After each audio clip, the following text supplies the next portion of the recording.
Greetings, adventurers! We have our last Belong Arena Clash final of the season right here, right now, at this fantastic esports stage at Insomnia 64. And we have set up a hell of a match. This amazing trophy has one name on it from the last season winner, and it's neither of these two teams. Will it be the London Lionhearts, who have never won this trophy in League of Legends, or will it be the Portsmouth Pirates, who have won many, many times but did not win last season? There's a hell of a story to tell here, but the only people that will tell it better than me and the casters are the players. So let's get them out. To my right, we have the London Lionhearts.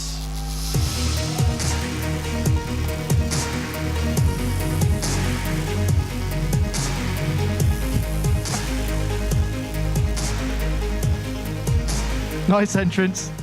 And of course, their opponents, multi-time champions of League of Legends Belong Arena Clash, it's the Portsmouth Pirates!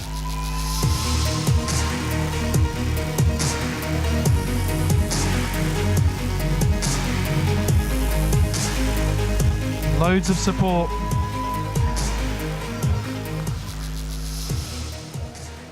Now, there's only one thing to do now. Pass it over to Chronicler, and a man who has significantly stepped up his suit game, Greyheart.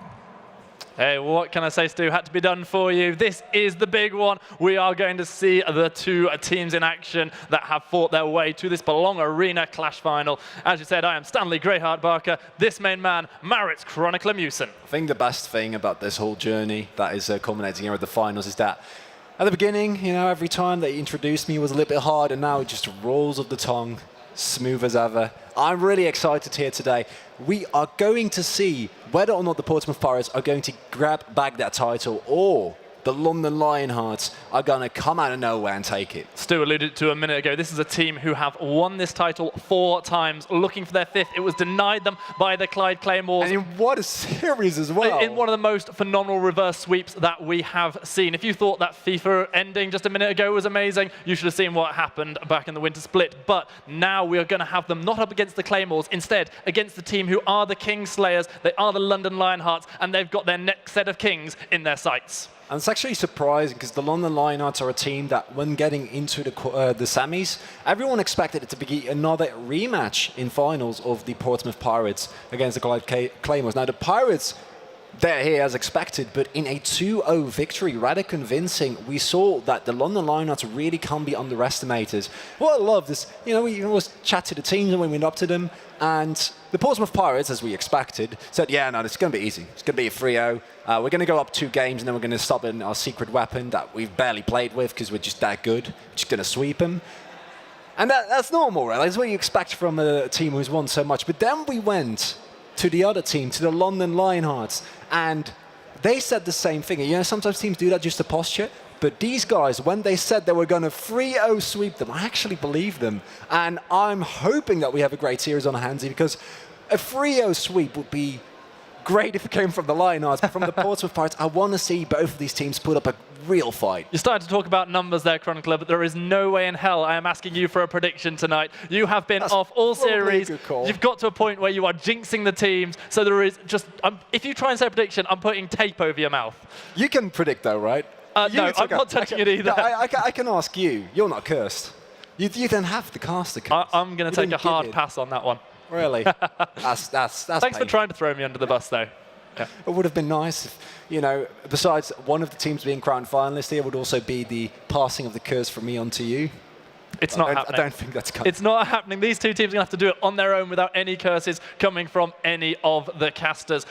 You talked there in regards to the 2-0 win that the Lionhearts managed to get against the Claymores. Looking back throughout the series, an interesting story has unfolded because we have got two teams who have come out of the same group stage, just like the World Championships. In the group stage, we saw the Lionhearts were the only team who managed to take a point off of the Portsmouth Pirates in this whole series.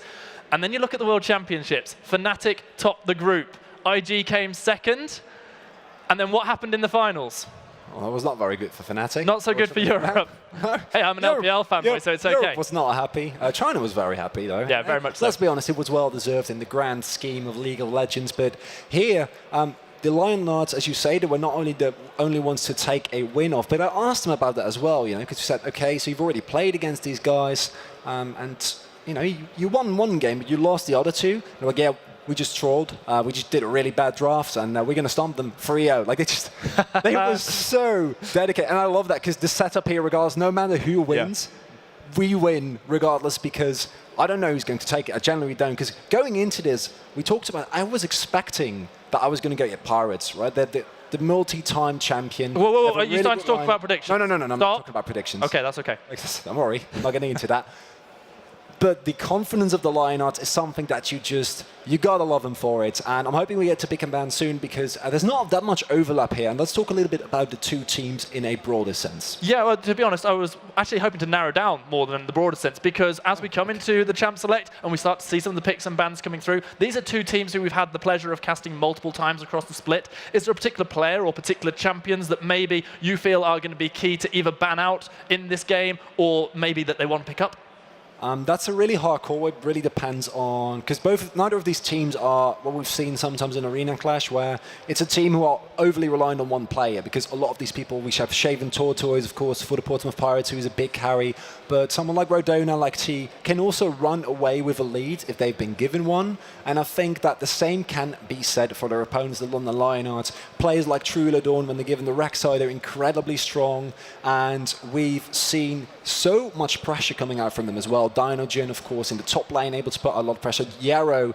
In the semi-finals, he was almost flawless. It was incredible, the amount of pressure and damage that he was able to put out consistently. So I don't think we can really narrow it down to one specific champion, one specific person. I think, for me, it's more of a question of what is going to get prioritized in draft, because traditionally, both of these two teams have an opposite play style. We have on one end the Portsmouth Pirates, who love themselves some early aggression, while the other end we have the London Lionhearts, who kind of excel in late game scenarios and prefer to play more scaling. So this pick and ban is going to be instrumental here. It is going to be beautiful as well. Look at that beautiful design. That's not your standard League client we are seeing. The technical wizards out back have provided us with some flashy old bans. And the first two that we get to see on the screen are Thresh and Hecarim, banned by the Pirates and Lionhearts respectively. So you're having an amazing performance in the semi-finals. He was able to play against an Urgot who got a kill in his jungler, where Shaven Tortoise playing a little bit over-aggressive, getting punished, giving up a kill on red buff, and then he killed the Urgot, and then the Urgot teleported back to lane,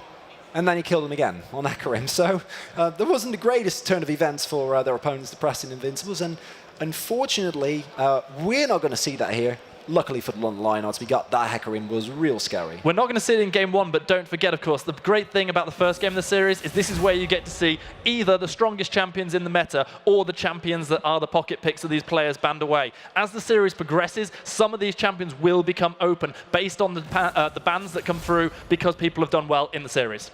And we see the Jarvan also getting banned away there. A lot of focus towards Shaven Tortoise. Quite like that because the aggressive style from the Pirates really relies on their jungler finding these early plays. And I would love the Rek'Sai first pick here. I think that it's one of Truladorn's best champions. And it's also arguably the strongest early game jungler here that is available. Now, the London Lionhearts probably could have seen this coming. Rek'Sai is a really high priority pick at the moment, and I'm interested to see what they're going to be picking up here. Well, you talk about high priority, Sona Taric is available. There is still the opportunity that one could get locked in, but it seems exceptionally unlikely now because we're not going to get the Frostmancy bot lane. Instead, the Lovers bot lane are reunited for the Lionhearts. And Zaya and Rakan getting locked in here, immediately securing that lane, not wanting the risk of having either of them picked away here. And it is something with a lot of general utility. There's a lot of engage in that lane. There's generally nice scaling. You know, you have the hard engage from the Rakan, you have the survivability from the Xayah, and it's not a lane that really excels in a 2v2, and if we see something like a Caitlyn Morgana getting picked up here, that might actually be tough to deal with for the Lionhearts. The Caitlyn has been locked in as we wait on the final pick, this phase of the picks for the Pirates, which is going to be the Alistair, by the way. I'm taking a little look at those player cams, and what I'm seeing here is the concentration, perhaps even the nerves that are coming into these players. Backstage, they were all so calm. They were laughing, though, were joking. Laughing and joking time is over because Karthus has been locked in. And one of Trulidorn's most comfortable picks, the Karthus jungle, has been nerfed a couple of times, but it's still, once it gets to 6, if you're not too far behind, it is just so incredibly strong. And what we're already seeing here from the Lioness is what we talked about earlier, a very safe lane that can skill safely into the mid to late game, a jungler that relies on early farming, and then from the Portsmouth Pirates, a lot of aggression and hard engage. And it's not unfair to say that there is a certain amount of flexibility as well. Karthus has been seen in both top lane and also the mid lane. He's also been seen as an ADC, but we're not going to see that quite so much in this game. And there is a very real chance that that can go into any of 3 roles, making the bans that much harder for the Pirates. So far, they've taken the Jax away from Dinojan. And the Stein also taken away, and Divinus is denied his Azir, and incredibly scary late game control mage. And Divinus is kind of the exception to the Portsmouth Pirates, as he is the player who's often put on things like the Orianna, like the Zillion, more scaling picks, while the rest of his team carries the aggression. He's kind of their gateway into the mid game. And we see the Vladimir also taken away, one of Dynagen's most comfortable picks. We still have a lot of power picks available. The Aurelia, which I know that T loves. We have the Rise still available for Dinogen, but I gotta say, with the Lionhearts, if they also pick up a Rise here, it is so much scaling. If we are to see this Karthus in the jungle, which seems likely, then we are going to have the ADC support and jungle locked in already. This means now the side Lionhearts have to decide, are they showing their mid lane or their top lane, which they're giving the Pirates the opportunity to counterpick. And they disguise it slightly by going for Lissandra, which, yes, it is commonly seen in mid lane, but it also has flex too. And even though the recent nerfs kind of made her shove a little bit worse, Lissandra is still a really good mage at plays at denying plays. Like, if you want to go for something aggressive, she is so good at shutting them down. In conjunction to that, she's able to consistently CC anyone on the Portsmouth Pirates, as it looks like we will be getting ourselves an Aurelia and Swain. And Swain, traditionally, is one of the strongest picks in the Lissandra. Okay, that's a first for us on the esports stage this weekend, as we are going to get to see both Aurelia and Swain make it a triple bill, because Poppy has come to play. And Poppy, of course, so strong against the Aurelia. She thrives on dashes, right? Like, if she can't constantly go for those dashes into the enemy backline, it's so much harder for her to really effectively play. And the Lionhearts, they have a fairly mid-game composition, to be quite honest. I feel like the Karthus is really the only one that skills incredibly well into the late game, so they've gone for a little bit of a greedier draft, but it's not what I was fearing, that they also go for something like the Rise, and that they really don't have any tools to get through the early game here. They definitely do, as we see the Swain now being rotated towards the top lane, and I'm loving that from the Pirates, because Swain into Poppy isn't nearly as good a matchup for the Poppy, while the Aurelia actually is, fairly easy for her to deal with. Lissandra's going to have a fine matchup against the Aurelia. I'm not too scared about that, but it is going to be a lot harder for Dinogen. Chronicler, it makes a lot of sense to me, and obviously made a lot of sense to the Pirates. They are a team renowned for their early game pressure. They love to make things happen early on. I do like the sort of slight amount of safety and mid-game pressure that we're seeing coming into the Lionhearts draft, but if the Pirates have their way, they could have ripped that squad apart before 10 minutes. And this is going to be the first game of this grand final, as the Portsmouth Pirates taking on the London Lionhearts. We don't know yet who's going to win, but only in a couple of hours, unless they try to, make a 5 game out of it like last time, and the last game is 45 minutes, and it's going to just go on and on and on. We're going to know who wins the Belong Arena Clash, and we see an aggressive level 1 here. We've seen this before from the Portsmouth Pirates. The ward goes in, they found out Poppy forcing the flash out of Dinojan before the 1 minute mark. And no first blood picked up, but that is a lot of pressure that is going to be on Dinojan, and completely in line with what we expect from the Portsmouth Pirates. Divinus has gone for the Ignite. We see Shaven Tortoise goes for the Halo Blades. They want to get a punishment in for the Lionhearts early on. Divinus going for that ignite, seeing Charitsu having the teleport there does mean there's going to be the double teleport opportunity for the London Lionhearts. And the question for me is, can the Lionhearts make effective use of that? Because that is something that can be rather hard. As we see Rhydona, which is kind of unusual on the Caitlyn, you see it often on the Ezreal, the Kai'Sa, has gone for the teleport here as well. So there is actually a 2 against 2 teleport here. And now the London Lionhearts, they might get cheesed if they're not careful here, as Rhydona and Ollie are going to make their way towards the bot side, but Luca are waiting in the brush. All right, let's see whether these early engages are going to come in. Rakan is just waiting for that cow to step towards him. He wants a steak for breakfast. In goes the dash. The knockup is going to be there onto Ollie. The damage is not that significant coming out of Yara, and instead it's Regan who finds himself with an ignite on his head. He's got a cow chasing him after him, but Ollie's not going to be able to get first blood just yet. And this is good because you trade this summoner here for nothing. There is a lot of health gone on the Rakan, but he is actually one of the champions who can sustain fairly well. Alistair, of course, early on, just not going to do a lot here. I do feel like this is something that you traditionally see with something like a Lucian Braum, where you can actually make use of this. Now they don't force anything, they just draw something out. Shaven Tortoise, we know you're aggressive, but this is real early. There's the flash, there's a knock-up. Trulodon trying to flash away, hoping that his mid lane's going to be able to help him, but I don't think he is. This is going to be a battle to the death. Despite the smite, the first blood of this series is going to be picked up by Shaven Tortoise. And Trulodon, unfortunately, not really able to find all the lay waste there. Finally, it felt like he was kind of doubting between whether he should go for Shaven Tortoise and try to go for something there, or whether he should go for the camp and just make sure that he secures that. And already here, first bot being picked up by a jungle invade. No real opportunity for Chiruza to help, as the priority mid lane lay with the Divinus, and with that ignite, I'd be kind of scared to help as well. Alrighty, definitely the start the Pirates were hoping for. Backstage, they promised me first blood before 5 minutes, and they have delivered. That's really nice to see, you know, when people make up on the promises that both teams promised that they would go 3-0. So either of them is going to break it here, unfortunately, but Chiruzu with the claw can just calmly get out of that. And Shaven Tortoise, of course, not having the flash anymore, takes away a lot of pressure from the rest of the Lionheart. But I'll tell you what, Shaven Tortoise will be telling you that flash was well worth it. Of course, managed to get the flash out of Trulodon as well, leading that Scuttle Crab. Leading to potential further engages into the jungle. Trulodon right now is on top of a ward. Shaven Tortoise is absolutely stalking him. He is going to go over a ward. Trulodon does know this is coming, but he might even lose out his Gromp. But the question is the re-engage here from the side of London Lionhearts? Knockup is going to land. Shaven Tortoise, remember, does not have the flash. He doesn't have a life either. Trulodon answers back. And something that is a common misconception about Karthus is that he doesn't have early game damage. The thing with Karthus is he's so squishy that in a 1v1 scenario, you're always going to burst him down before he does you. But as we see here, if he receives some help, as Regan gets a nice roam off there, you actually can't underestimate the damage for him. And now, a Rek'Sai that is even with a Karthus early on, a double buff for Trulodon, who can now invade the Raptors, and some Dark Harvest procs.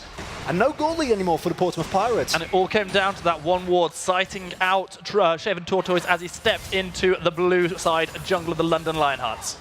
And that makes it a lot harder for the Portsmouth Pirates to continue this aggression, as now we're going to see that Shaven Tortoise, yes, he was a level up, but Trulodon with excellent tracking knows that Shaven Tortoise has to clear his topside jungle, and immediately decides, I'm going to invade your Raptors, I'm going to invade your Krugs, and perhaps most importantly, I would not be surprised if we see a bot lane gang coming through, because with red and blue buff, and the position that Rhydona and Oli are in, he actually can get something done here. Your jungle, my jungle now. Your bot lane, my bot lane now. Trulodon is coming in. Remember, he doesn't have the flash available, so he has got to be careful. We do see the knockback landing onto Regan. He's finding himself going very low, and Rhydona is actually the one who is doing all the damage. T comes in with the teleport. The counter teleport is too late from Dinojan, and the kill is picked up for the Pirates. And I would have loved to see Dinojan hold on to that teleport, as at that point, I don't think it really matters that that kill was picked up. The teleport isn't getting you anything. You don't want to fight anymore. You're just going to leave that be. And instead, now he's not able to pick up anything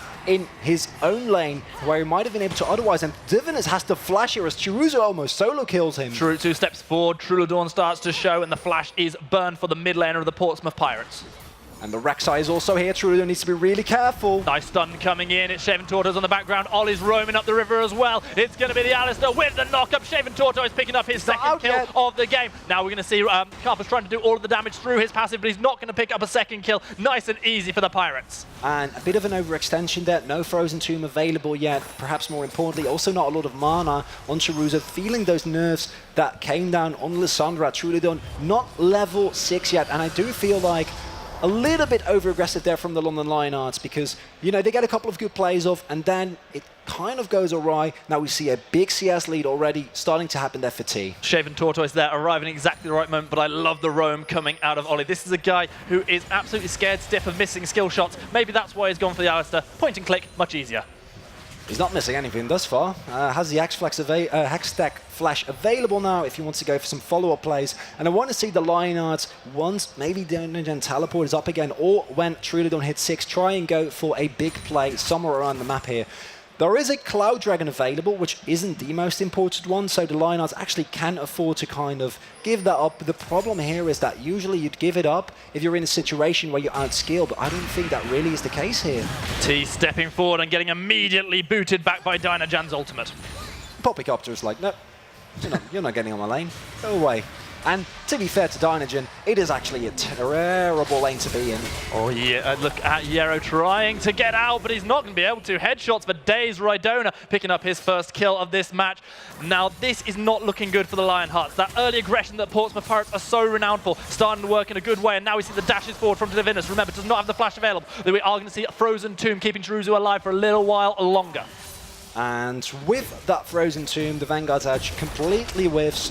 But Regan down a level, they're losing plates, they're bleeding money, and to be 3k gold down and only barely 8 minutes into the game is not a great place to be in. We see Trulidor now has hit level 6, but his Requiems really aren't at the point yet where you start to do a lot of damage. He's moving forward here as well. Oh, Trulidor, you better get out, but you're not going to. Ollie's found him. That's going to be the ace in the hole. A really easy kill. Trulidor not even using the flash. There was no point.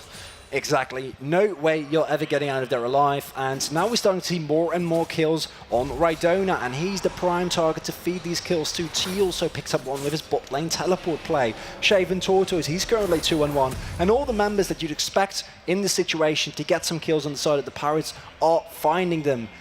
Now for the Lionhearts, they still have a lot of playmaking potential. They still have the Requiem, and the Zyra Khan lane, especially when you hit 6, can get some crazy engages of the AoE that comp has, remains scary no matter how far behind they get. But if they keep giving up these plays effectively for free, if they keep effectively getting out-traded in a 1v1, in a 2v2, I'm gonna have a hard time seeing how they're going to be able to win those fights besides absolutely perfect execution. The only plates so far taken across the map with 5.5 minutes left for them to fall are 2 turret plates in the bot lane going in favor of the Portsmouth Pirates, some of what is helping towards their 3.5k gold lead. And you must surely be thinking they must want to be finding a way to get even more of those plates. And I think they should be fine. T here making great work of a matchup that is really hard for the Poppy. You're not reached the point yet where you can just shrug off the damage that Swain throws at you, which you're going to reach eventually, and Klepto is really helping keep T in that lead as well, as every auto attack is bringing him closer and closer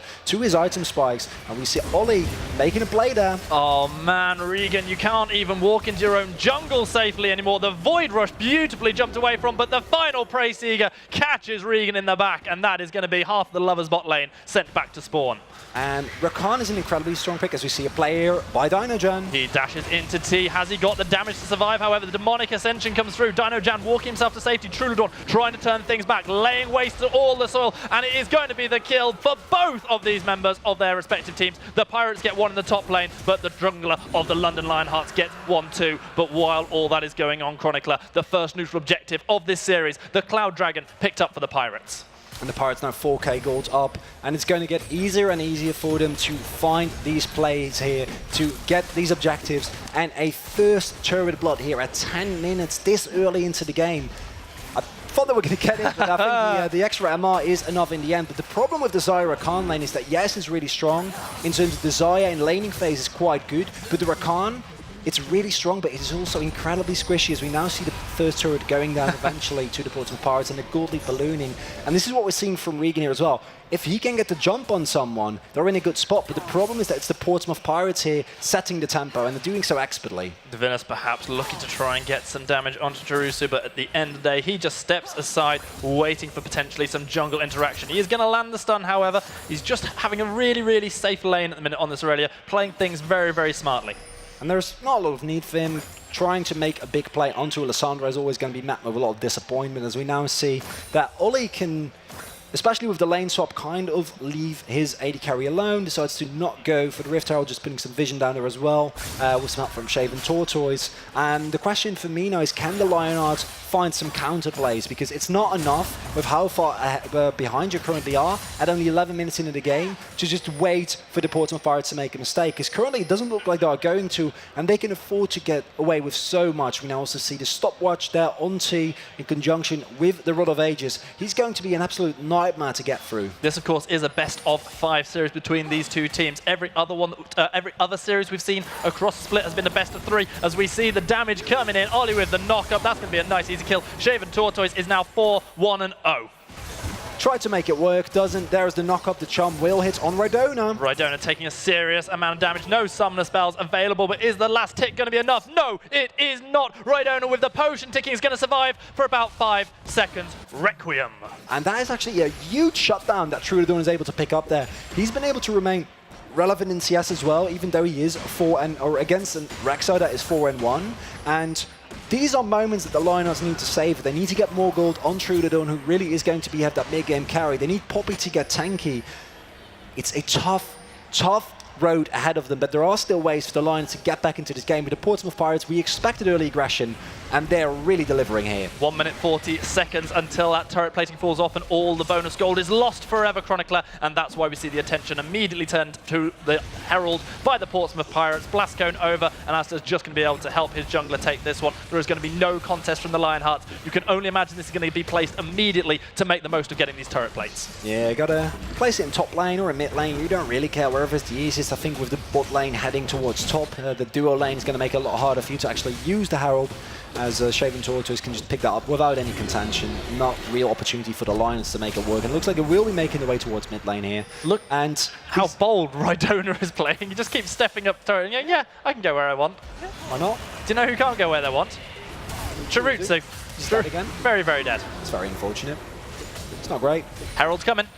And there's nothing they can do about it. Trulodon will be making his way to try and hold that off a little bit, go for some wave clear, but it's so easy for them to dive him because he is a Karthus, he does have the flash available, but he doesn't have a stopwatch currently, only as the Runic Echo's finished, and here we're going to see 30 seconds at a time to see some platings get picked up. That was the charge. The turret plating indeed will fall soon, but some of it fell before the 14-minute mark. Some extra gold for Shaven Tortoise, as now the gold lead has ballooned to nearly 7,000 in favor of Portsmouth Pirates. They are the early game kings, and right now they are really putting their foot down.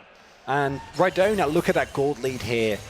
2,000 gold up on Caitlyn, because Caitlyn is one of those AD carries that if you don't get an early lead, then you're going to hit your Zeal and Infinity Edge power spike, but then afterwards you're going to fall off. But with how strong Rhydona currently is, that moment's probably never going to get reached because they're picking up more and more objectives. The gold lead keeps increasing further and further, and I have a hard time seeing how the Portsmouth Pirates are going to throw away this lead. It needs to be stuff like repeated dives going wrong or some incredible play from the London Lionhearts. As the game progresses, they will be picking up more levels, they will be picking up more items, but it seems like such a long shot because there is so much gold in this game. We're only 15 minutes in, not even. There's 12 kills. Look at the levels, look at the items for the Portsmouth Pirates.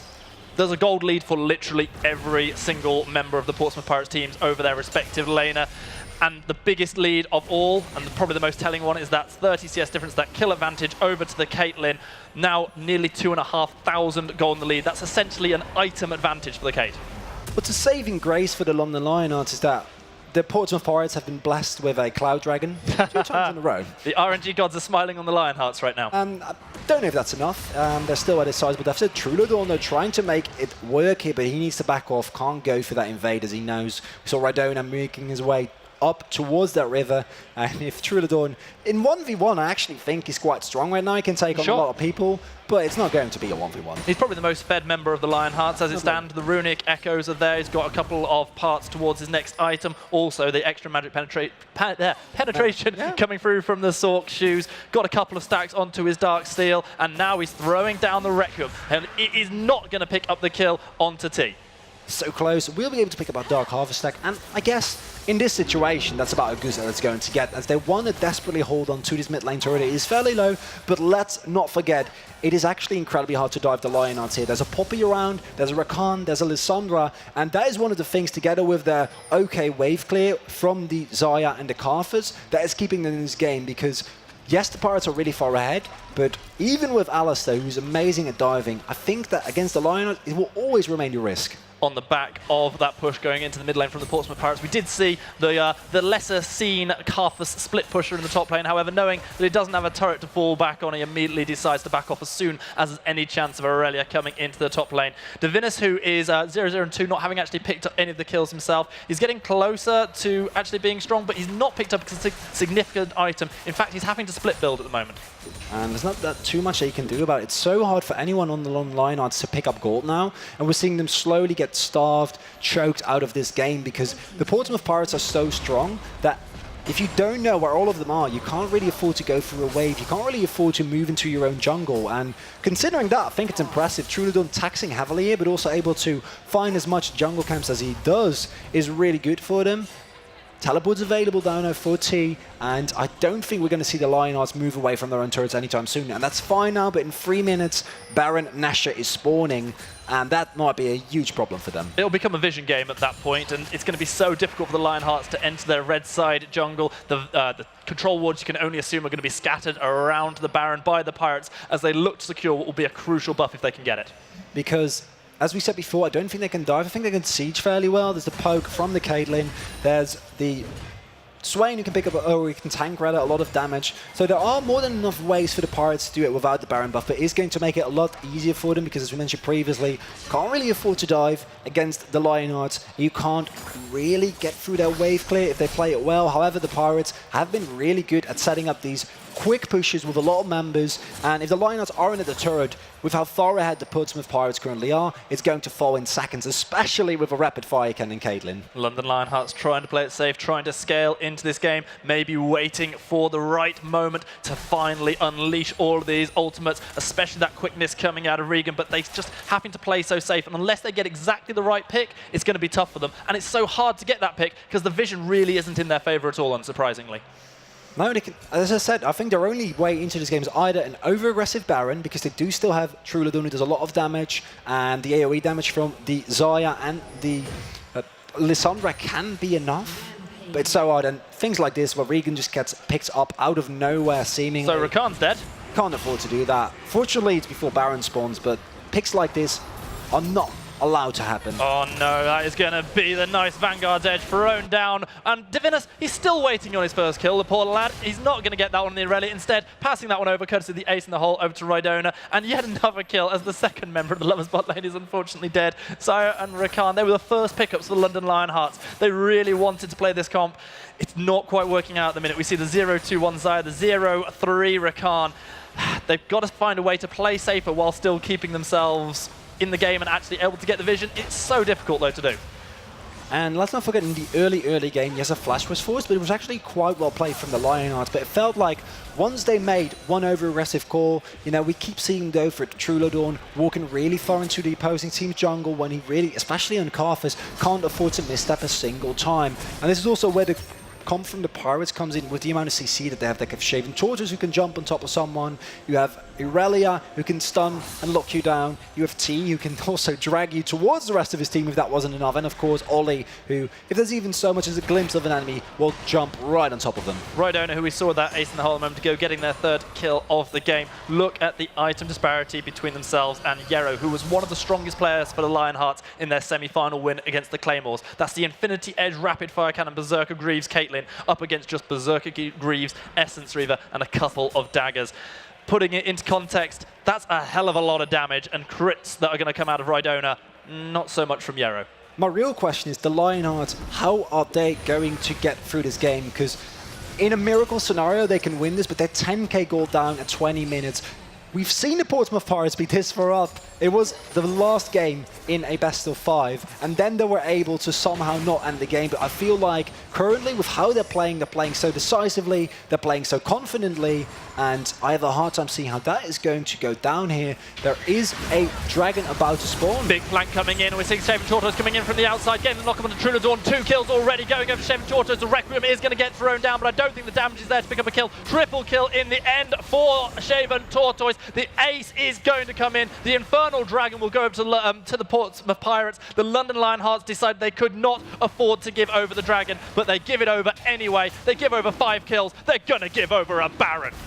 This is how a team fight looks. One team is 10k gold behind and the other team knows what they're doing. Incredibly well performed there from the Portsmouth Pirates, and I feel like the London Lionhearts early on were able to really consistently match the play from the Pirates, but ever since the last, say, 10 minutes, it looks like they're kind of lost. We see them getting caught, which previously didn't really happen to them. We see them make the plays they were not used to seeing from them, as usually they are a team that's able to consistently kind of get to that late game scenario, that's able to weather that early pressure, but instead they're getting overrun here and trying to force a team fight that is not underneath at least one turret in a situation like this is not something that you can afford to. 14,500 gold lead before 22 minutes. This is possibly the biggest gold lead that we have seen at this point all across the split. The London Lionhearts right now, this cannot be feeling good for them, but they've got to buckle down. They've got to find a way to defend against this Baron, and at the very least, they've got to find a way to start strategizing for the next champ select in case this game does go the way it seems like it's going to.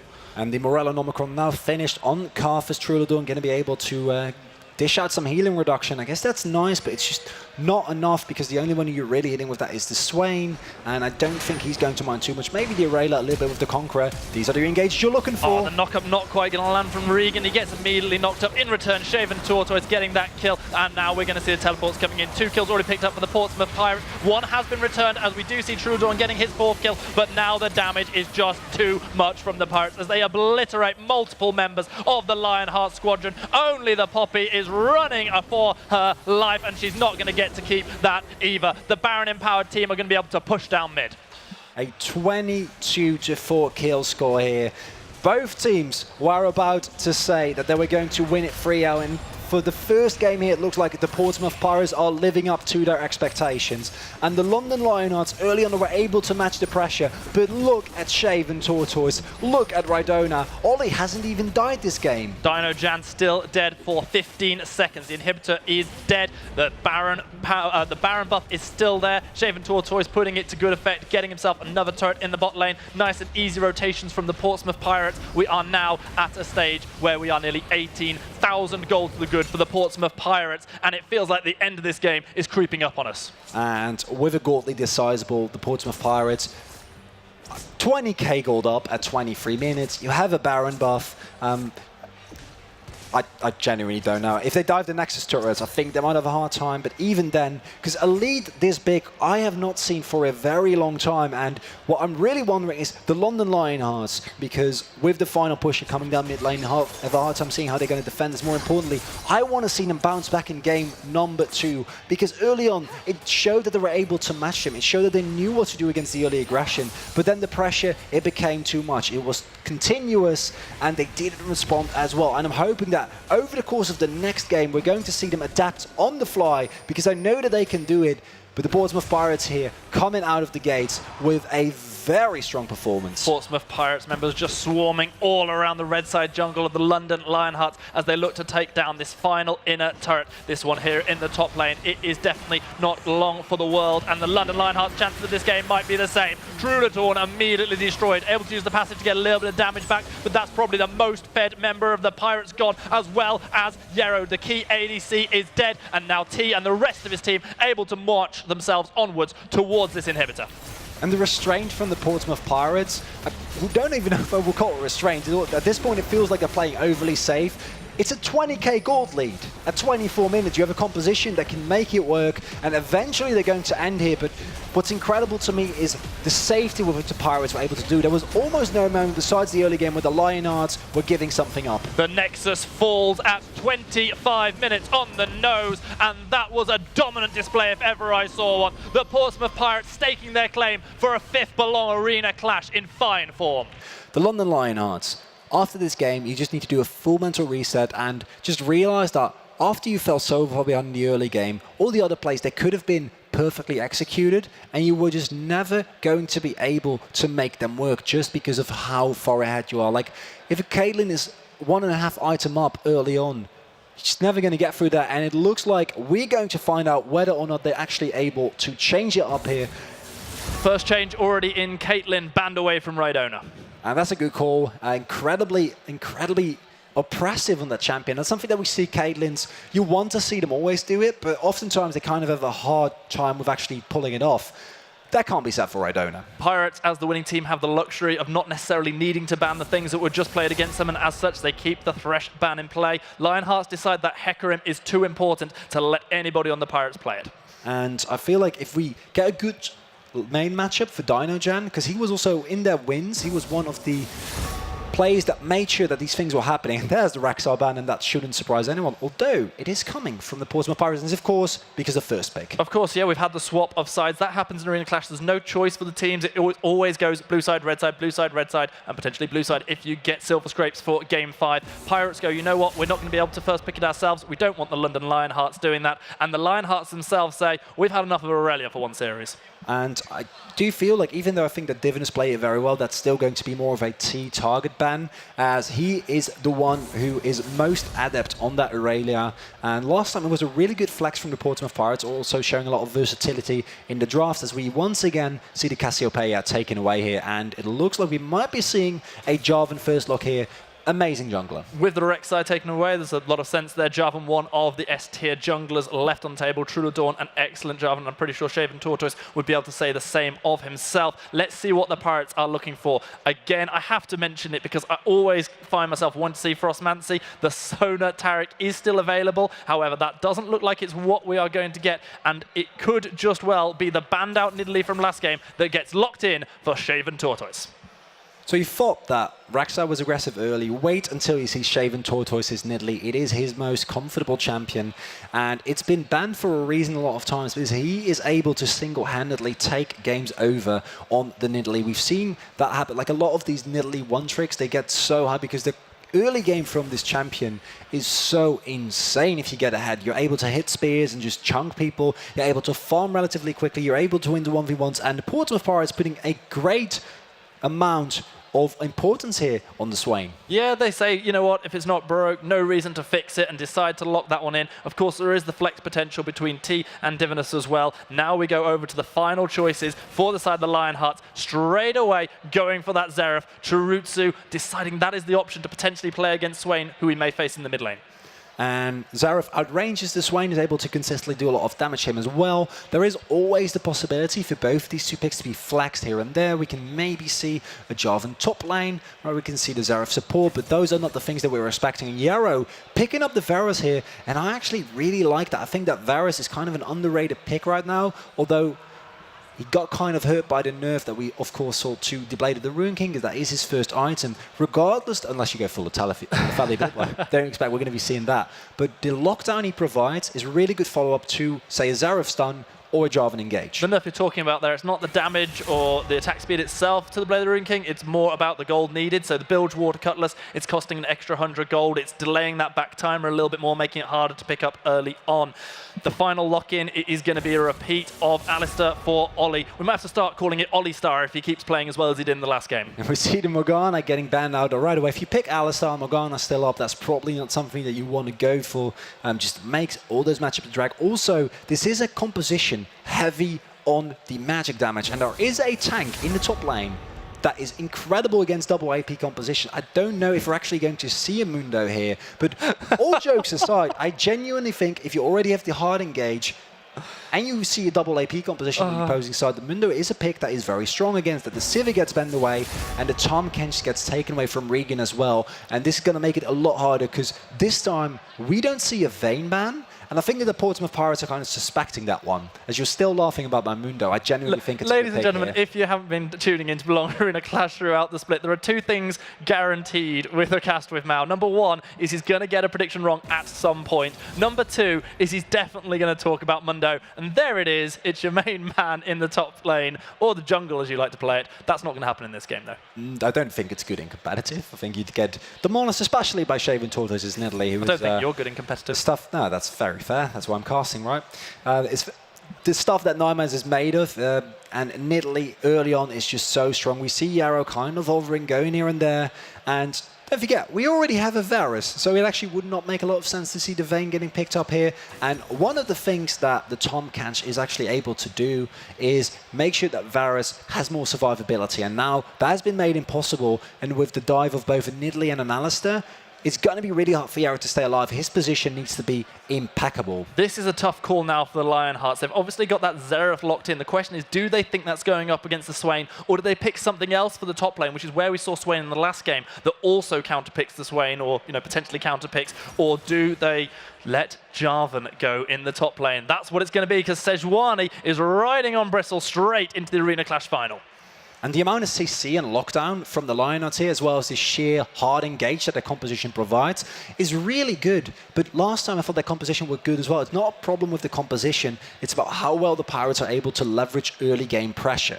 Now, if you get into a mid game, we said this before, but the hard engage from the Jarvan combined with the Sejuani, you have the Brom to keep the rest of the team alive as well. You have Winter's Bite, you have Permafrost, and here we see the Fiora getting picked up here for T. Swain almost certainly is going to be shifting into the mid lane, but there is still the opportunity. No, it is indeed going to be Swain in the mid lane. T on the Fiora going in the top lane. A shift of roles for the Swain.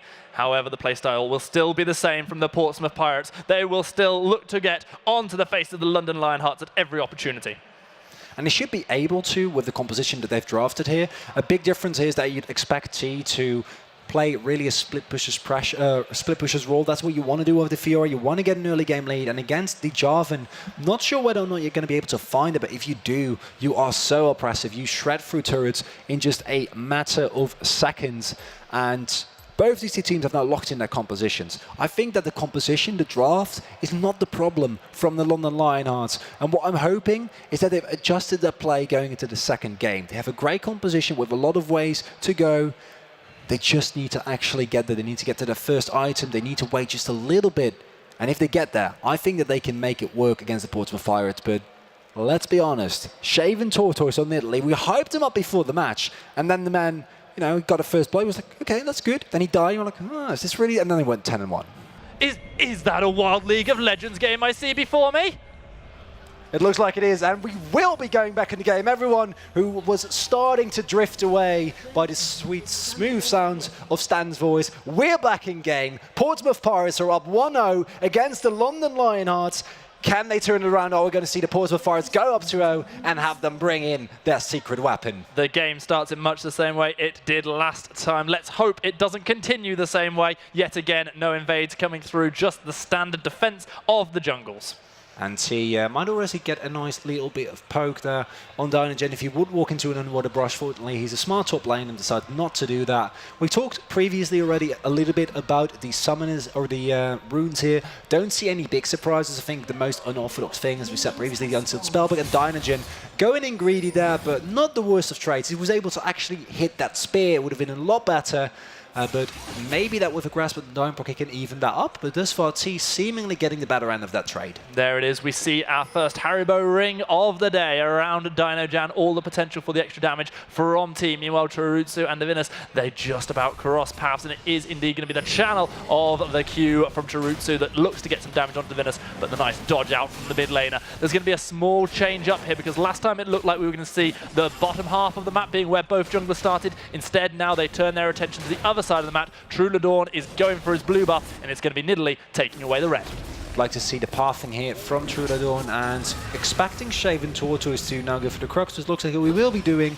And that means that in theory, if Trulodon paths towards the bot side, which he will be doing there, skipping his own Wolves and Grump, we're able to safely pick up a bot side Scuttle here without any risk of getting found by Shaven Tortoise. We'll be walking over a ward here, but picking that up is a nice little goal boost. Does mean that they're aware of where he is, but without Shaven Tortoise anywhere near, even with the little bit of priority they have, they can't get too much done here. Really like to see the junglers picking up that different trinket early on, that chance to sweep out the wards, get the extra vision for their own team, and that's exactly what Trulodon does here in the early levels.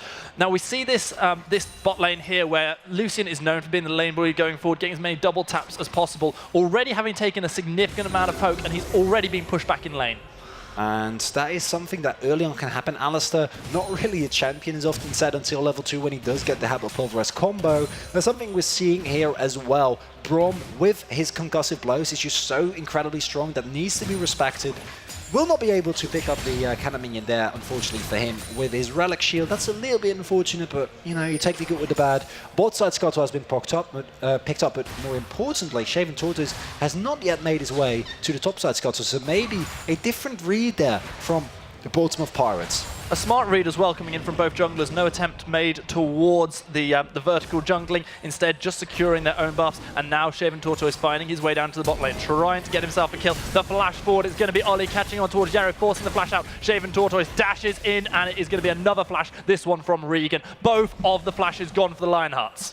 And this is a good gank here. The follow-up is even more important now, and Dinogen having such a rough time early on already against the Fiora. That's really risky to me, because in this matchup you kind of expect the Jarvan to do well early on, although the Ripostas make your EQ combo so incredibly hard.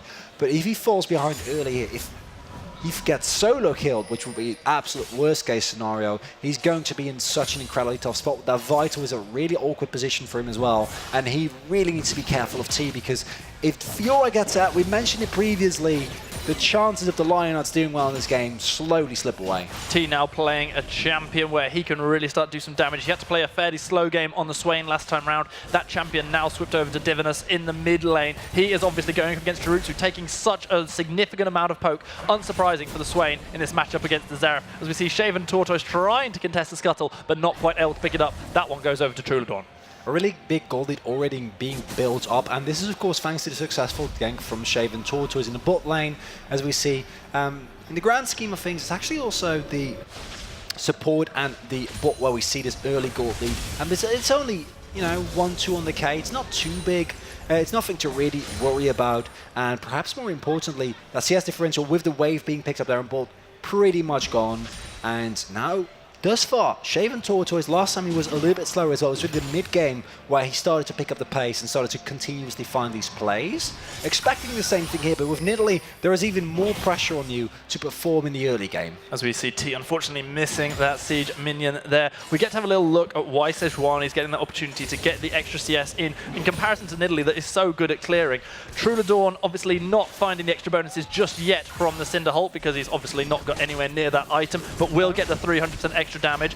Sejuani itself, however, a few small buffs recently, becoming much more viable. The clear is better, and already Trulodon finding that little advantage. It's the biggest advantage in the game at the moment. It's not a lot, but it's a little, and every I think little that helps. At this point, the Lionhearts take anything that they can get.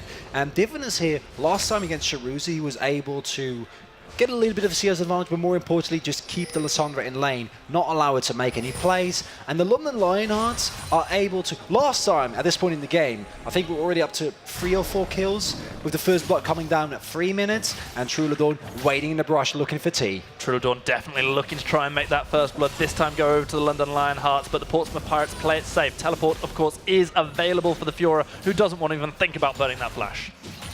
And they don't actually want to make a play here. They don't want to force anything. They don't know where Shaven Tortoise is. Will be making his way up the river if they're not careful. And so I don't think they're really looking, just applying some pressure, forcing the teleport out from T, which is nice, meaning that we can't see a repeat of what we saw in the earlier game. There is going to be a teleport advantage for Dinogen in a couple of minutes, where he has a window where the teleport for Jarvan is available and the one for Fiora is not. We're still yet to see any really big plays where deep wards get placed and teleports come in, but if we start to get some of those later on, it could be difficult for the Portsmouth Pirates to play against Dinojan if he's able to arrive at the Cataclysm. And Shaven Tortoise is going for a invade there on the blue buff. Also waiting for a little bit, seeing if Trulodon would show his face. Beautifully timed. He doesn't do. He also picks up the top side Scobble rather. And Trulodon gets pinged, gets spotted, and perhaps more importantly, he's not really able to find anything here. And that means a small lead being found here by Shaven Tortoise. Yeah, and that is the only lead really that was significant for the Lionhearts. I say significant, it was a few minions, but you know, all of those jungle creeps count, and if you're losing a buff on top of that as well, Shaven Tortoise getting that advantage, it is going to mean great things. At least we do see Trulodon trying to make the plays. Okay, he's not managed to make the top lane or the bottom lane gank stick, but at least he's there thinking about it. And the Grump will also be picked up. Shaven Tortoise really making Trulodon's jungle his own. The problem is, though, for the Nidalee, the level 6 isn't nearly as impactful as it is for the Sejuani, who then gains access to the Glacial Prison, which is such a big cooldown. But what worries me is that the Portsmouth Pirates, even without ever finding any kills thus far, are able to beat a big gold lead just of the CS differentials. Look at that top lane, 20 CS ahead for a Fiora this early into the game. Yes, this wave is going to alleviate that a little bit, but still a sizable advantage for T. Level 6 is starting to be gained across the board. The only people missing them so far are Varus, Braum, and Alistar, who will be hitting them very, very shortly. Meanwhile, we might see some of them used here in the mid lane. Swain has got the cleanse available, were we to see the Glacial Prison thrown down, and that is the backup of Nidalee, immediately forcing Tarutsu and Trulodon away. Meanwhile, T starting to take a significant amount of damage. The flag and drag forward from Dinojan a little bold. He's now got himself those vital potential procs, and T looks to go in. Hasn't thrown down the grand challenge yet. And needs to be mindful of Trulodon. I love that they back off there, because the Lionhearts can't really afford to go for a 2v2 there. The gang doesn't work, you don't find the cleanse, that's fine, but if you stay there just a little bit longer, that can go alright so easily. T now, both these two top lanes kind of looking for a big play, but I do gotta say, the risk for Dinojan is so much bigger than the risk for T, because if T gets killed, it's not too big of an issue, but if Dinojan gets his Vital struck, loses the grand challenge, he's going to have an absolute terrible time in this lane. The Ocean Drake is up the bot side, Scuttle's about to spawn, and we see now the level advantage here for Shaven Tortoise. Pre-pause, we picked up on the fact that the cleanse was being run for Divinus on the Swain. However, he has got himself the unsealed spellbook, so there is the chance for all sorts of different summoners to come into play. We see a big wave being built up here on top. No dive available as of yet, though, and I would not mind that being set up here, but they don't want to take the risk. A lot of action brewing in the bot lane. This is where the action is happening, as you say, and it is going to be the full-on force of the Portsmouth Pirates coming down, but the three members of the London Lionhearts stay strong. Meanwhile, Dinojan, who has the Cataclysm available, has taken T so very, very low. Cataclysm is there. The flag gets T to such a fine amount of health, but he walks away. Doesn't even have to burn his flash to stay alive. Dinojan could still go in on this. Has he got the Cataclysm? There's the riposte. That's all that Dinojan was waiting for. Doesn't even use the ultimate. The flash, the first blood. London Lionhearts are alive in this series. I can't believe he missed the flag and still got the kill there, because I was really worried for a second there. Thought that he was going to sidestep. That doesn't happen. Does mean that we see a Ocean Dragon getting picked up here for the Portsmouth Pirates. Really great early first Dragon here. Is going to make the lane a lot easier, but this is what we're talking about. If the Fiora falls behind in the early game, if Dinojan can build upon this lead and extend it, remain relevant for long enough that you get a window where your composition is going to do so much work in team fights. Recall coming in now from Dinojan. He obviously has forced that wave up, taken a turret plate away from T's top lane turret. The teleport is just about to become available, and we're going to see whether or not Dinojan wants to return straight up to the top lane, or if he fancies visiting somewhere else. And I wouldn't mind that in particular. I think that using the teleport to lane here isn't really necessary, because T hasn't been pushing as aggressively, hasn't really touched any of the plates yet. When I see Trulodon also moving in, and I think it's safe to say that this game is in no way or shape comparable to the series we just saw. Trulodon finding Shaven Tortoise in his red side jungle, manages to get a couple of the marks down, but no stun is going to come through. Instead, the blast cone to safety is all that's needed for the London Lionhearts jungler. And as we see now, Divinus, a fairly small gold lead there, 10 CS, but you're still going to take it. Oh, T is looking in trouble this time. He does use the flash. We're going to see that use of the standard from Dinojan not quite picking up the kill. The Cataclysm was used this time. T does have to burn the flash. Hasn't got his own ultimate available. Has got Shaven Tortoise for backup, but we might see some more plates dropping. I'm kind of worried Shaven Torch needs to respect it, but the Glacial Prison was used, and that is huge, because without that ultimate, I don't think they can lock down Nidalee long enough. They don't want to take the risk here either, as you say, shove the wave, maybe pick up a blade or two. See, doesn't have a teleport available yet, but will be shortly. That's going to be the spear landing onto Trudorn. Perhaps we're going to see Nidalee looking for something instead, just securing as many of those minions in lane tax as she can. And now I'm wondering, the Portsmouth Pirates, last game we saw them up the pace and never hold off, never slow down, and never back down. And here, Ollie looking for Chiruzu, but I don't know if they're going to get him. He used the Hextech Flash, he went over the wall, but he was not able to get the headbutt onto onto Chirutsu, who plays things safe. He's fairly low on mana, however, he needs to be careful. I think he's about to be the recipient of a blue buff donation.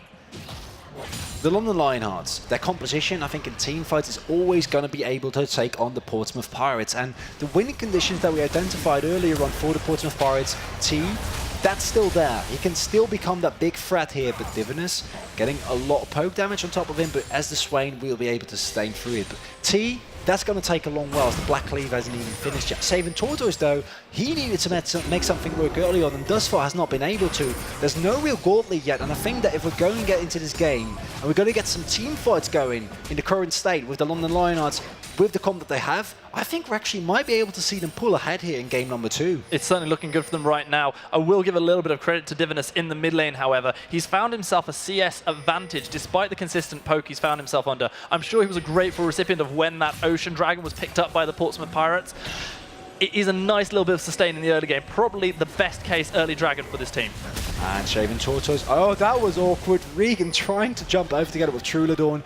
Will be making his way back here, though, and going to secure some vision, and Shaven Tortoise is forced to flash that just to respect the eventual threat. And this Infernal Drake is huge, and I'm certain that we're going to see a team fight there. The London Lionhearts, they have the composition. This first team fight can turn around the pace of the game, can turn down the narrative here, because if the London Lionhearts get ahead early against the Portsmouth Pirates with the comp that they have, they're going to be an absolute menace to face. Teleports are available for both of the top laners. The 5 versus 5 could finally be brewing in this second game of the best of 5 series for the Belong Arena Clash Grand Final. You said if the Lionhearts can get ahead. Some people look at that scoreboard, they see the 1 kill, the first blood having gone over to Lionhearts, and might think they already are ahead. But look at those numbers next to it. The gold lead is very, very slightly in favor of the Pirates. It is just a sliver, but it is still the Pirates saying, you know what, we can lose out in kills, but we're so good at CSing and controlling objectives that we still manage to stay ahead. Trudor now making his way number. That's going to be big use of the Sejuani ultimate. Already 1 kill picked up. This is going to be the double teleport coming in from both the top laners. Ollie is so very low. The Unbreakable Will keeping him alive for a while, but Varus gets a double kill. Now T is going to get himself stunned up. Nice use of the riposte, and now the Cataclysm right under turret. Trudorn is in all sorts of trouble. The heal keeps him alive. He dashes himself to safety. T gets away, but so do all the members of the London Lionhearts, and now they turn their attention onto this turret. The Cataclysm felt so bad. I saw Trudor standing go, wait, I can't get out. I used Arctic Assault. I'm stuck here. Dinogen, what are you doing? Bristle was like, ah! Fortunately, they keep him alive and they get first turret blood. They get a great play here, and the teleport from T, you can sense that they weren't expecting Radona to get 100 to 0 so fast. Now Shaven Tortoise picks up the Rift Arrow. That's a really nice consolation prize, but with the blades being down, that's rough. And look at Divinus, almost getting 1v1 there by Chiruzu. The Ride of the Arcane came down. The final shot did not land, however. Divinus having to burn his flash to keep himself alive. The Infernal Dragon is now on the Rift. We are going to see that both teams almost having to make a small reset on the back of those fights. The Herald was picked up for the Portsmouth Pirates, and as we have gone past the 15-minute mark, there isn't any extra turret plating. The first turret's already gone to the Lionhearts, so while it's a nice gain, it's not as big as it would have been earlier on. I was expecting a team fight over this Infernal Dragon, but it looks like it's just going to be given up for free. The London Lionhearts in a prime position here. And if you'd swap the nameplates, I tell you that this is the teams that we just saw play. It's such a big difference. Like, I can't overstate how impressed I am with the London Lionhearts being able to regain their composure after such a smashing defeat in game number 1. The Portsmouth Pirates got the lead early on, and they just absolutely trounced them. And here, thus far, they're showing real signs of life. They pick up the first turret block, they pick up the Infernal Drake, and they get a double kill on Yarrow. He's traditionally been their big carry. They have a composition that allows them to fight around that Varus, and it's looking really good for the London Lionhearts. I remember what happened to the Clyde Claymores when Yarrow started getting this start of this lead in the semi-final. Let's see if the same thing is going to be the fate befalling the Portsmouth Pirates. We talked during that teeny tiny pause earlier on about how we had this schools final this morning that went long, and eventually as the game scaled up, one of the teams was able to pick up the win. Right now that's the Lionheart showing that actually they can take the game a little bit longer before the early kills come in. They can play things patiently, not get caught out by the Portsmouth Pirates proactive playstyle. That's fun to say. But actually that they can find a way to try and take down the early game Kings in the same way that they actually, well, in a completely different way to how they took down the late game Kings against the Claymores. Now we do see the counterplay though. Shaven Tortoise trying to pick up the kill onto Dinojan. He flashed himself away beautifully from the spear, finds himself safety in numbers as he runs down the river. Ollie's looking for a collapse, but Trulidun is also around. Once they see that the bot lane is also there, they decide to abandon ship. This Rift Herald is going to have to get placed somewhere. I would personally prefer to see him in mid lane, but it's so hard to get that off against Jerusalem. His wave clear is incredible, and we're also starting to reach the point where the Xerath is going to become a bigger and bigger threat, because he's going to get more shots on the right of the Arcane, and late game Xerath is not unlike late game Karthus, where you can just repeatedly get those shots off. Trulidun, already having burned most of that CC, is now finding himself in a little bit of trouble. In dashes Shaven Tortoise, getting the damage down. It looks like we're finally going to see a first kill in this game for the Portsmouth Pirates. It goes over to T, who gets that one on the back of a grand challenge. But look at that, Yarrow able to find a kill on Rhydona there. Oh, Dinojan, you're going to get flashed on, you're going to get ignited, you're going to get gone. It's going to be Ollie getting that one. He's locked inside the Cataclysm, but he don't give a damn. I don't even know if that's a good trade though, because Rhydona died, meaning that Yarrow and Regan can just push through without so much as a challenge. The Grand Challenge was used. The Rift Herald though is going to turn around the pace of that. They need to back here. They can't out-push Shelly, especially with 3 people making their way up the top lane. An overextension here, the first one we've really seen from the London Lionhearts, as Trulidun and Dinojan try to go for a big play, trying to find someone, but they go for an over-ambitious Glacial Prison. Now we see Shelly make her way down bot lane. 2 champions fell, one after the other for the London Lionheart, and now 2 turrets have fallen quickly. Some damage will get put down onto the inhibitor turret. There is the potential for that to respawn as time goes on. But that was the London Lionhearts making their first small misplays. The dash in flashed away from beautifully by T, and the ultimate not quite connecting for Trulidun as he went full ex-Smithy. And that all led to the turnaround. And that was the only opening the Portsmouth Pirates have really had this game, but my word, they took it. And now, last game, at 90 minutes, I think we're up to, what, a 10k gold lead? At for least. the Portsmouth Pirates? At the very least, but now the London Lionhearts, they are able to find their footing in this series. And even if they lose this game, this is such a night and day difference. However, they have Yarrow, who's just been able to pick up his Rage Blade. They have a really good front-to-back team fight as soon as Dinojan starts to finish more items, maybe picks up a little bit more survivability because he is building fairly heavily for damage. They have the front line of Trulidun and Regan, who are going to try to keep the rest of the team alive, while the late game damage from Yarrow and Chiruzu is going to be absolutely unsurmountable for the Portsmouth as Swain starts to fall off, and your Nidalee has just found a kill, but the Lichbane build here also means that in short and quick fights, you're going to be able to actually burst through people, but in extended fights, you're not going to have a shot. And this also signifies to me that the Portsmouth Pirates, they really never won a team fight. The battle for vision has begun. Both sides of the river, both a dragon and the Baron will be spawning in less than 1 minute's time, and it feels a lot like these 2 teams are happy to start contesting objectives. As Ollie goes forward, forces the flash out of Regan, the backup from Shaven Tortoise, enough to get that respect flash out of the Brawl. And we see the Dragon about to spawn in 40 seconds, and the Portsmouth Pirates are looking like they want to challenge that, starting to regain control of their bot side. Jungle, Yarrow, can he take on Tina 1v1 here? It's not a 1v1, here comes Bristle riding in. It's gonna be Yarrow getting a 4th kill of the game, the perfectly timed ultimate layered down. That's gonna be Freljord's finest double from Braun and Sejuani, and it's gonna be a fine double kill for Varus. A 2nd Infernal will be their reward. And a 2nd Inferno is all you need here is the London Lionhearts. We see that T a little bit too hesitant, waits too long with disengaging there. Yarrow using the Blade of Ruined King, getting the help from Trulidun, and then also, without a second of doubt, the hard engage on Shaven Tortoise dies with the flash up.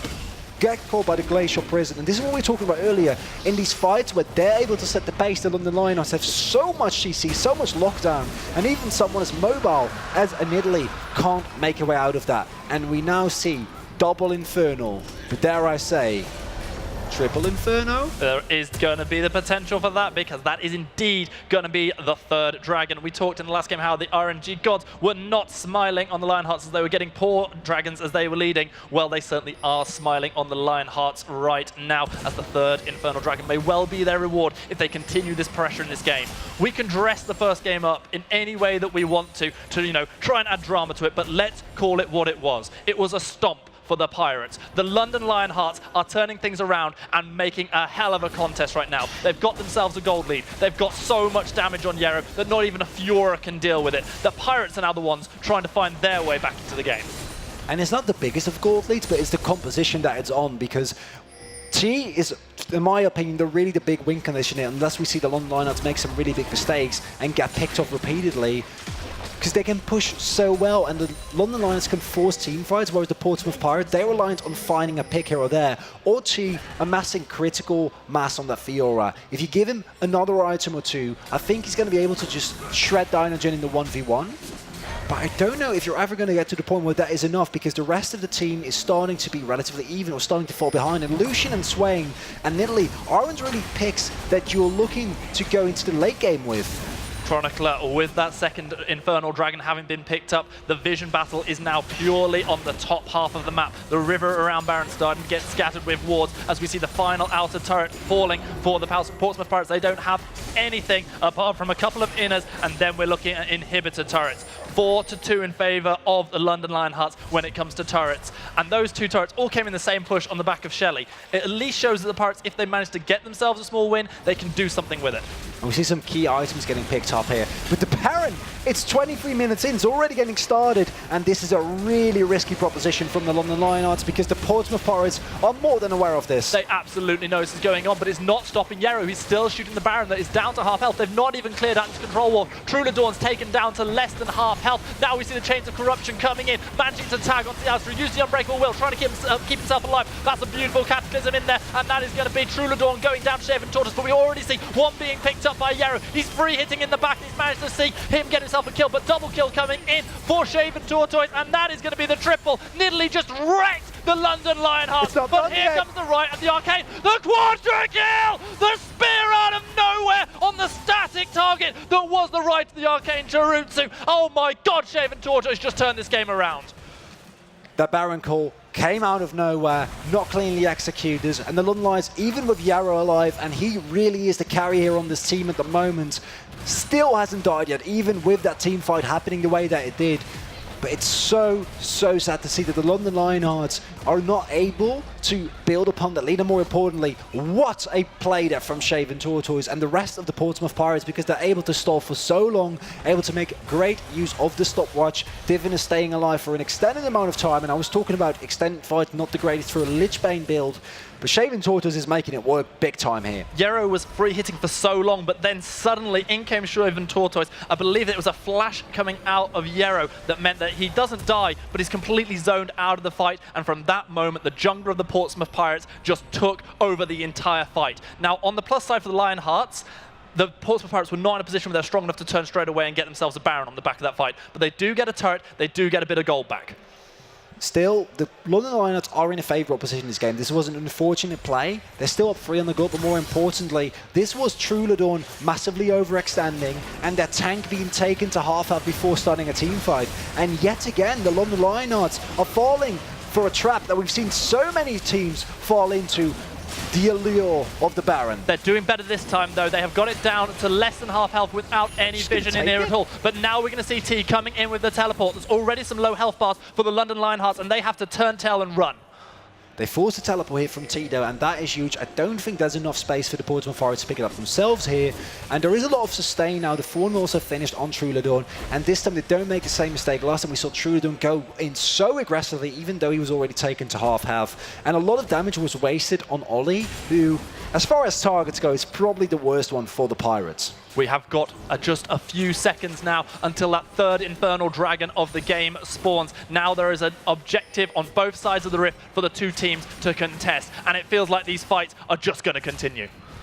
And the London Lionhearts, if they pick up a third Inferno here, they're in such a good spot and they can stall out the game slowly. We see T also already making his way down, but he can't solo the Dragon at this point. The risk of a steal is simply too big. And both teams slowly starting to pivot now, but they both want to make sure that while they're off doing the Dragon, they don't want it to be taken, and it looks like that's what the Lions are going to do, but this call comes fairly slowly, and T actually is going, they're going to respond here. Immediate response coming in from the Pirates as they back themselves away from the Infernal Dragon, but already the Lionhearts are managing to get the Baron down fairly low. Now the Cataclysm comes in as we see Divinus trying to do everything he can. The Demonic Ascension is proc. There's the culling being thrown across multiple members of the London Lionhearts as they get themselves decent amount of health taken away from them. The Portsmouth Pirates, for the third time this game, stop the Baron, but this time don't get any kills on the back of it. There are recalls coming in from True Dawn and also from Regan as well, who had to burn his flash. This means free Infernal Dragon for the Pirates. And that is as good a challenge as you're going to get. What was key here was the hard engage on Yarrow as he's going to try and go for the steal with Rider and Kane. That should never come to fruition. I don't think it will be, as we see a nice smite there from Shaven Tortoise. Surprisingly close. Diviners flashing in afterwards as well and going for the exhaust. And that means that the strongest member for the London Lionhearts was not doing any damage in that fight. Now the Hex Drinker is finished. There is no exhaust available thanks to that unsealed spell anymore. There's no flash on Diviners. And if Yarrow can avoid getting engaged on here, as was Ollie able to do in the last fight, I still think the London Lionhearts should be able to get an amazing team fight, because the Portsmouth Pirates, they've kind of given up on the pressure plan. They're really continuously looking for the punish. They're looking for these team fights. I think with that comp, it's a big risk, but thus far, they've been able to make it work. Dead even gold here at 28 minutes, and who could have predicted this after the way that that first game in these finals went? And not just the way the first game went, but also the way the London Lionhearts were looking to push as many of those objectives as possible. The massive, massive CS difference there being seen between Nidalee and Sejuani, leading to a 3,000 gold difference between those two junglers. And also we can see, though, that that is mirrored in a way as the Varus has got himself to a 6-0 one standpoint, a 30 CS lead, and his items are significantly better than the Lucian right now. Manchesville adds a lot of survivability to Shaven Tortoise, means that he's at less risk of getting caught out.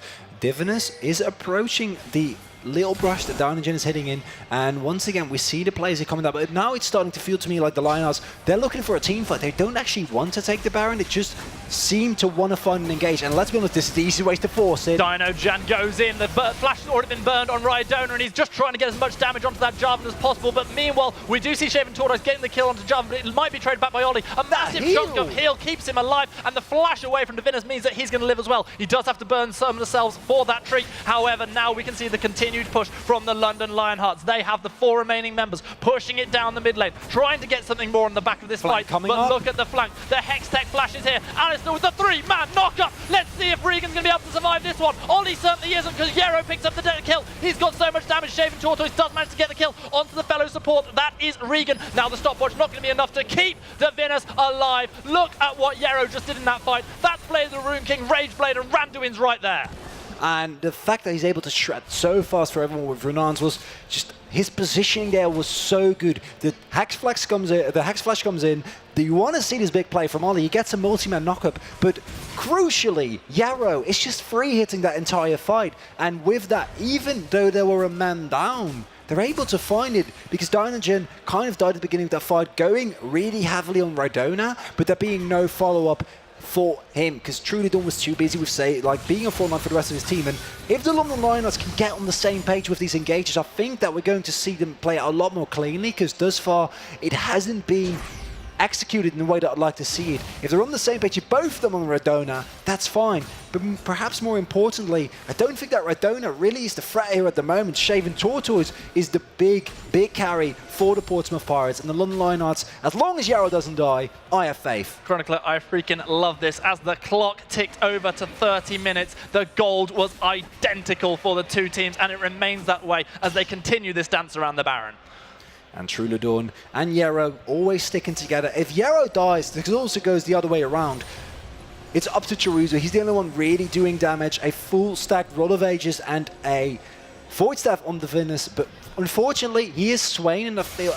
I think that he's at his strongest was for the last, say, 5 to 10 minutes. He's going to be stronger for, say, 5 more minutes, but we're going to reach a point where he just isn't the hard carry that you'd like to see. He's still going to be tanky, still going to sustain a lot, but he's not going to be able to output the burst that he does now, while Chiruzu is only at 2 items as of yet, and as he picks up a Morellonomicon, as he picks up more and more AP, I think it's going to be harder and harder for the Pirates not to just get rid of the Arcane as soon as a fight starts. You've said how crucial it is for the London Lionhearts to keep themselves, to keep Yarrow alive, to keep their hopes alive. It's going to be kind of difficult for them because while they've got Regan there in his standard support Braum duties, there's not really that much apart from body blocking that the Jarvan and the Sejuani are going to be able to do to help keep the ADC alive. This isn't a standard protect the ADC composition.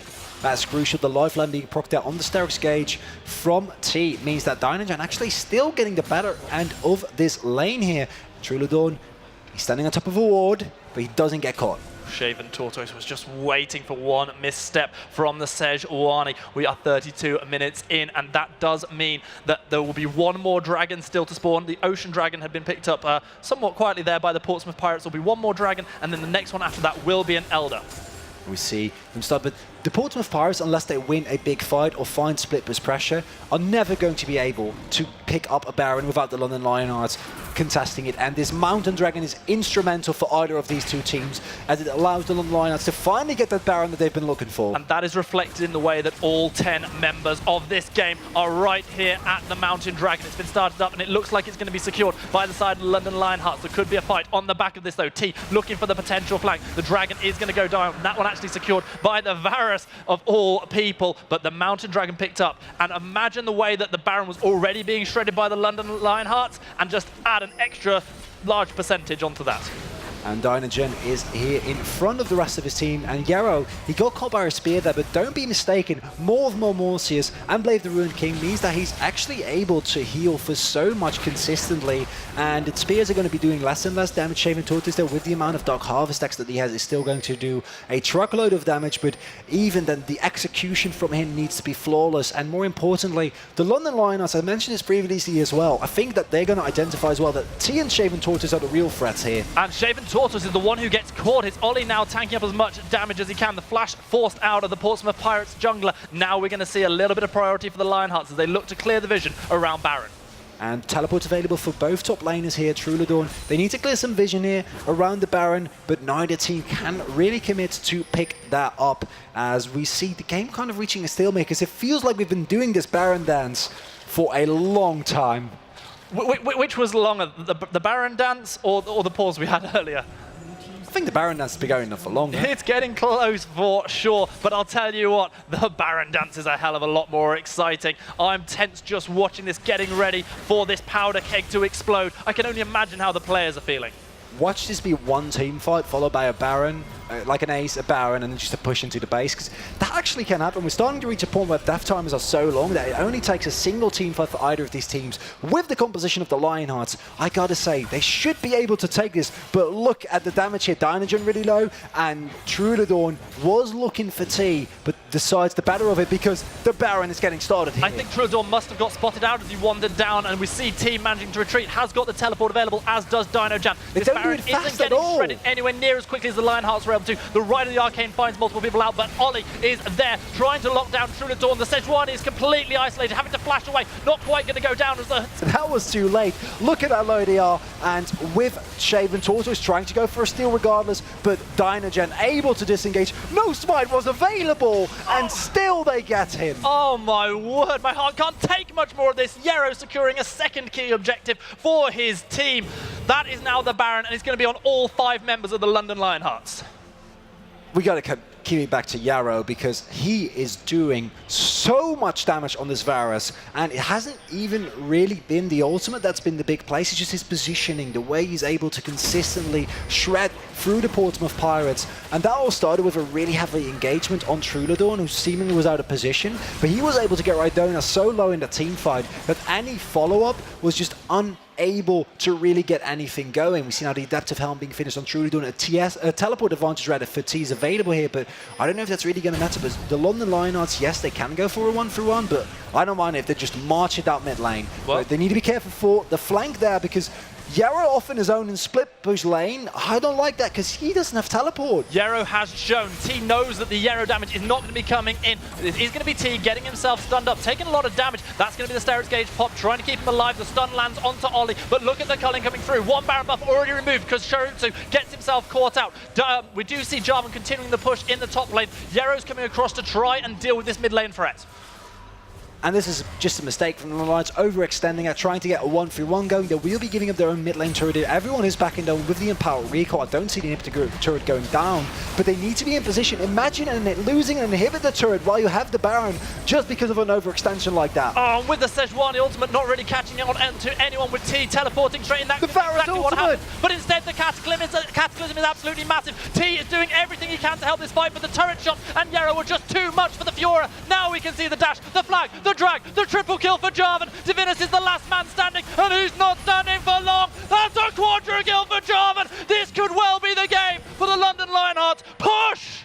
They have the wave, they still have the Baron buff and 4 members, and I can't believe that they were able to get such a decisive team fight. Yarrow almost getting taken down, and there is an Elder Dragon, but I just want to see them marching into the base. They run towards the closest wave, the biggest wave. They're going to buff it up, and they're going to finally break the base from the Portsmouth Pirates. And can you imagine seeing this game number 1, and then watching game number 2 end up like this? Incredible from the London Lionhearts, who are showing us their mental fortitude and the greatest of turnarounds here, as it looks like they're about to end this game. They might well do, but Shaven Tortoise is alive, as is Ollie, looking for this last-ditch defense. That's going to be the headbutt pulverized onto 3. The damage coming from Shaven Tortoise is enough to take down Regan. Nexus turrets are falling, but so are the members of the London Lionhearts. The Ride of the Arcane is raining in. Can't get Darrow's through doing here. what he can. He's getting a double kill. He's going to help end the game. The Nexus falls. London Lionhearts make it 1-1.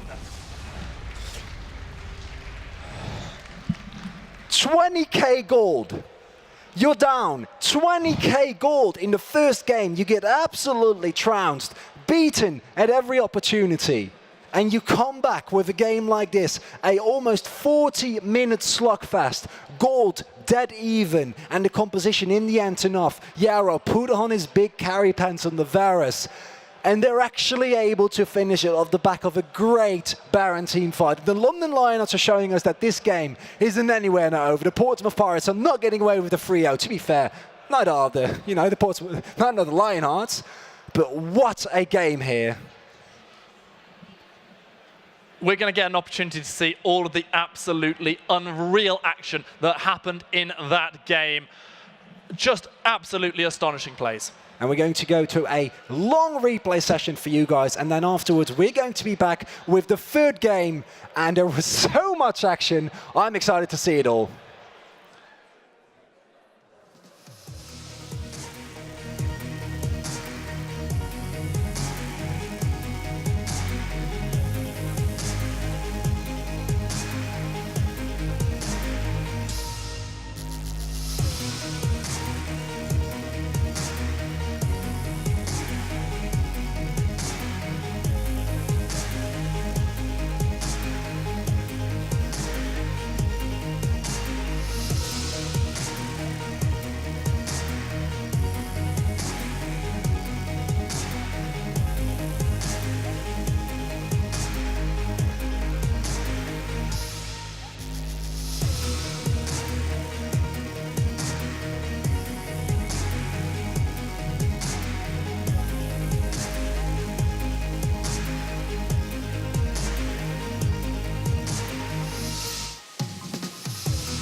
Unfortunately, it is my sad duty to inform you that we will be unable to complete the series tonight due to technical difficulties. Sorry for abandoning you. Oh, man, it felt pretty bad having you abandon me there, Mal, but it must feel even worse for all the players who are in such a fantastic series. If you want to find out what is going on with this series and when it is going to be restarted, please continue to follow us, our Twitter, with twitter.com/belongarenas.